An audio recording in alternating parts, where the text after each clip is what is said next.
আসসালামু আলাইকুম ওয়া রাহমাতুল্লাহ। সম্মানিত দর্শকবৃন্দ এবং শ্রোতাবৃন্দ, আশা করি আল্লাহর রহমতে ভালো আছেন।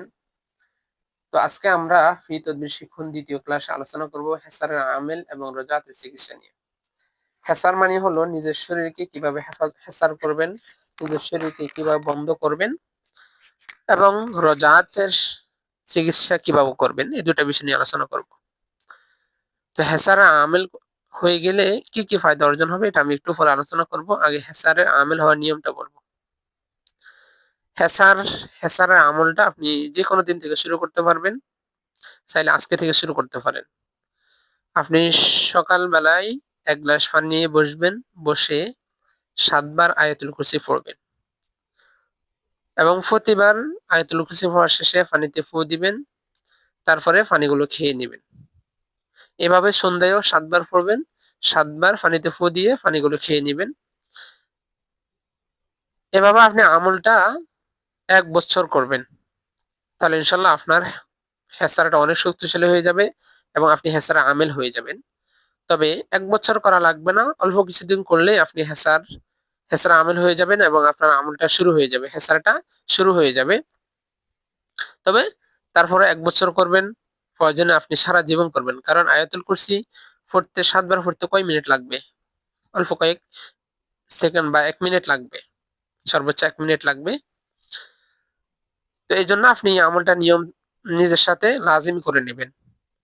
আচ্ছা, এখন আপনি হেসারা আমেল হয়ে গেলেন। হেসারা আমেল হলে কি কি ফায়দা আপনার হবে? আমি ৩ টা ফায়দার কথা বর্ণনা করব। ১ নাম্বার ফায়দা, আপনি যদি একজন সাধারণ মানুষ হন আর আপনি এমন কোথাও যান যেখানে জিন-ভূতের উৎপাত থাকে, অবস্থান থাকে, ইনশাআল্লাহ তারা আপনার কোনো ক্ষতি করতে পারবে না। আর যদি আপনি একজন চিকিৎসক হন, আপনি একজন মোদাব্বির হন, আপনি একজন রাকি হন, তাহলে আপনি কোনো রোগীর কাছে গেলে ওই রোগীর শরীরের মধ্যে যে দুষ্টগুলো থাকবে, ইনশাআল্লাহ তারা এমনিতে পালিয়ে যাবে। ২ নাম্বার ফায়দা হলো, কেউ যদি আপনার কোনো ক্ষতি করতে চায়, কোনো জিন বা কোনো মানুষ বা কোনো কবিরাজ যদি আপনার কোনো ক্ষতি করতে চায়, আর আপনি হেছাড়া আমেল হয়ে থাকেন, তাহলে ইনশাআল্লাহ তারা আপনার কোনো ক্ষতি করতে পারবে না। বরং ক্ষতিটা উল্টা তাদের দিকে ফিরে যাবে। ৩ নাম্বার ফায়দা হলো, আপনি রজাআতের শিকার হবেন না। উল্টাপাল্টা কোনো আমল করলে, ওস্তাদের সাথে বেয়াদবি করলে রজাআতের শিকার হয়। তো আপনি যদি এই আমলটা করে থাকেন, হেছাড়া আমেল হয়ে থাকেন, ইনশাআল্লাহ আপনি রজাআতের শিকার হবেন না।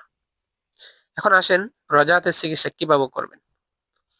যদি আপনি একজন হেছাড়া আমেল হয়ে থাকেন এবং আপনার কোনো বন্ধু, কোনো আত্মীয় রজাআতের শিকার হয়ে থাকে, তাহলে আপনি ১ গ্লাস পানি নিবেন। পানি নিয়ে পানিতে আয়াতুল কুরসি ৭ বার পড়ে পানিতে ফু দিয়ে পানিগুলো তাকে খাইতে দিবেন। ইনশাআল্লাহ, ইনশাআল্লাহ সে তার রজাআত কেটে যাবে, সে সুস্থ হয়ে যাবে। আর যদি আপনি নিজের রজাআতের শিকার হন আর আপনি নিজের চিকিৎসা নিজে করতে চান, তাহলে সেম ভাবে আপনি ১ গ্লাস পানি নিবেন। পানি নিয়ে আয়াতুল কুরসি ৭ বার পড়বেন, পড়ে পানিগুলো খাইবেন। এভাবে আমলটা ১১ দিন বা ২১ দিন করবেন। করলে ইনশাআল্লাহ আপনার রোজাত একদম কেটে যাবে, ওটা একদম ধ্বংস হয়ে যাবে, নষ্ট হয়ে যাবে এবং আপনি একদম পরিপূর্ণ সুস্থ হয়ে যাবেন ইনশাআল্লাহ। তো সম্মানিত দর্শকবৃন্দ এবং শ্রোতাবৃন্দ, আশা করি আপনারা আজকে থেকে আমলটা শুরু করবেন। এই আমলের এজাজত আমভাবে দেওয়া আছে, সকলে করতে পারবেন, সকলে করবেন। নিজেকে হেফাজত থাকুন, নিজের পরিবারকে হেফাজত রাখুন। আল্লাহ তাআলা সকলকে সকল প্রকার অনিষ্ট থেকে হেফাজত করুন। আসসালামু আলাইকুম ওয়া রাহমাতুল্লাহ।